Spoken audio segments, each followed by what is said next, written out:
स्वराज्य न्यूज मराठी, माझा हक्क माझं राज्य स्वराज्य।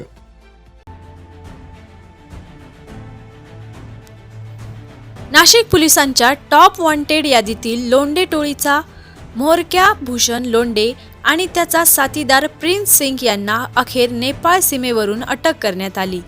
सातपूर गोळीबार प्रकरणात अनेक दिवसांपासून फरार असलेल्या या आरोपींना जेरबंद करण्यात नाशिक क्राईम ब्रांच युनिट 2च्या पथकाला मोठे यश मिळाले। गुप्त माहिती आणि तांत्रिक तपासाच्या आधारे पोलिसांनी आरोपींचा मागोवा घेतला।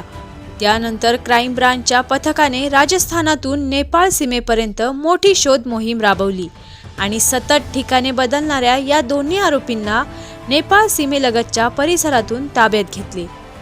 गंभीर गुन्ह्यांमुळे फरार असलेल्या या आरोपींना आता पुढील चौकशीसाठी नाशिकला आणण्यात आले आहे। पोलिसांनी पाठलाग करताना पळत असलेल्या भूषण लोंढे याच्या पायाला गंभीर जखमा झाल्या असून त्याला उद्या नाशिकला आणण्यात येणार आहे। गोळीबार प्रकरणातील मुख्य आरोपी भूषण लोंढे तसेच त्याचा साथीदार प्रिन्स सिंग हे दोघे काही दिवसापासून गुन्हा दाखल झाल्यापासून फरार होते। त्याचा बऱ्याच ठिकाणी शोध घेण्यात आला। तो उत्तर प्रदेशमध्ये असल्याची माहिती मिळाली होती।